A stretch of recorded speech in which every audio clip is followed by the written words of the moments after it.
നമസ്കാരം. നമ്മൾ സമാന്തര ശ്രേണിയുമായി ബന്ധപ്പെട്ട ഒരു SCRT ക്വസ്റ്റ്യൻ ആണ് ചെയ്യാൻ പോകുന്നത്. നമ്മൾ ഒരു സമാന്തര ശ്രേണിയുടെ ആദ്യ പദം എന്താണെന്ന് പറഞ്ഞാൽ എഫ് എന്നാണ് ഡിനോട്ട് ചെയ്യുന്നത്. നമ്മൾ കഴിഞ്ഞ ക്ലാസ് പറഞ്ഞായിരുന്നു എഫ് എന്നാണ് ഡിനോട്ട് ചെയ്യുന്നത്. രണ്ടാം പദം പൊതുവ്യത്യാസം ഡി ആണെങ്കിൽ രണ്ടാം പദം എഫ് പ്ലസ് ഡി ആയിരിക്കും. അതായത് പൊതുവ്യത്യാസം ഒന്നാം പദത്തിനോട് കൂട്ടുമ്പോൾ രണ്ടാം പദം കിട്ടും. ഇതിനോട് പൊതുവ്യത്യാസം വീണ്ടും കൂട്ടിയത് കിട്ടും, മൂന്നാം പദം കിട്ടും, എഫ് പ്ലസ് 2d. ഇത് മൂന്നാം പദമാണ്. നാലാം പദം കിട്ടാൻ എന്ത് ചെയ്യണം? ഒരു ഡി കൂടെ കൂട്ടണം. അപ്പോൾ F plus 2d plus D F plus 3d എന്ന് കിട്ടും. ഈ ഒരു ഐഡിയ ഉണ്ടെങ്കിൽ നമുക്ക് ക്വസ്റ്റ്യൻ എളുപ്പത്തിൽ ചെയ്യാനായിട്ട് പറ്റും. ഇവിടെ നമ്മൾ തന്നേക്കുന്ന ഒരു സമാന്തര ശ്രേണിയുടെ അഞ്ചാം പദം 38ഉം ഒമ്പതാം പദം 66ഉം ആയാൽ 25ആം പദം എത്രയെന്നാണ് ചോദ്യം. അഞ്ചാം പദം എങ്ങനെ എഴുതാം? F plus 4d equal to 38.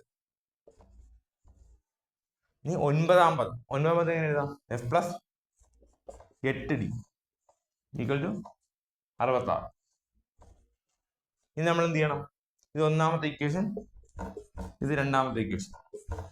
രണ്ടിൽ നിന്ന് ഒന്ന് മൈനസ് ചെയ്യണം. രണ്ടാമത്തെ ഇക്വേഷനിൽ നിന്ന് ഒന്നാമത്തെ ഇക്വേഷൻ മൈനസ് ചെയ്യണം. എന്ത് കിട്ടും? എഫിൽ നിന്ന് എഫ് പോയാൽ 0 പോയി. 8d നിന്ന് 4d പോയാൽ 4d. 66 നിന്ന് 38 പോയാൽ 28. d equal to 28 divide by 4 പുറത്തുമ്പോൾ ഡിവൈഡ് ബൈ 4. 28/4 7. അപ്പൊ 7 ആണ് ഇവിടുത്തെ പൊതുവ്യത്യാസം. നമുക്ക് പൊതുവ്യത്യാസം കിട്ടി, 7 എന്ന് കിട്ടി. ഇനി എങ്ങനെ ഫസ്റ്റ് ഡേ കണ്ടുപിടിക്കും? ഒന്നാം പദം എങ്ങനെ കാണും? ഈ ഇക്വേഷനിലോട്ട് ഈ ഡിയുടെ വാല്യൂ സബ്സ്റ്റിറ്റ്യൂട്ട് ചെയ്ത് നമുക്ക് എന്ത് കിട്ടും? എഫിന്റെ വാല്യൂ കിട്ടും. അപ്പൊ എഫ് കണ്ടുപിടിക്കാനായിട്ട് നമുക്കറിയാം എഫ് പ്ലസ് 4d എത്രയാണ്? 38 ആണ്. എഫ് നമുക്ക് കണ്ടുപിടിക്കേണ്ടത് ആ എഫ് അതുപോലെ എഴുതി. 4 ഇൻറ്റു ഡി എത്ര? 7. 4d എന്ന് പറയുമ്പോൾ 4 ഇൻറ്റു 7, 4 7 28 സമം 38. ഇത് എഫ് എങ്ങനെ കണ്ടുപിടിക്കും? എഫ് ഈക്വൽ ടു ഈ 38 ഈ പ്ലസ് അപ്പുറത്ത് മൈനസ് 28 ഈക്വൽ ടു 10. എഫ് എന്ന് പറഞ്ഞാൽ എത്രയാണ്?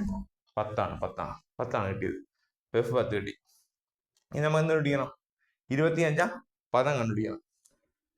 25ആം പദം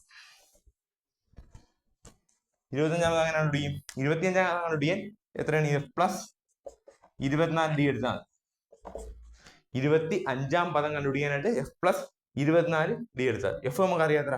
10. 24 ഇൻറ്റു ഡി എത്ര? 7. 24 എത്ര കിട്ടും? 7 28 ഇഷ്ടം 2 7 14 168. അപ്പൊ 10 അതുപോലെ 24 ഇൻറ്റു 7 168.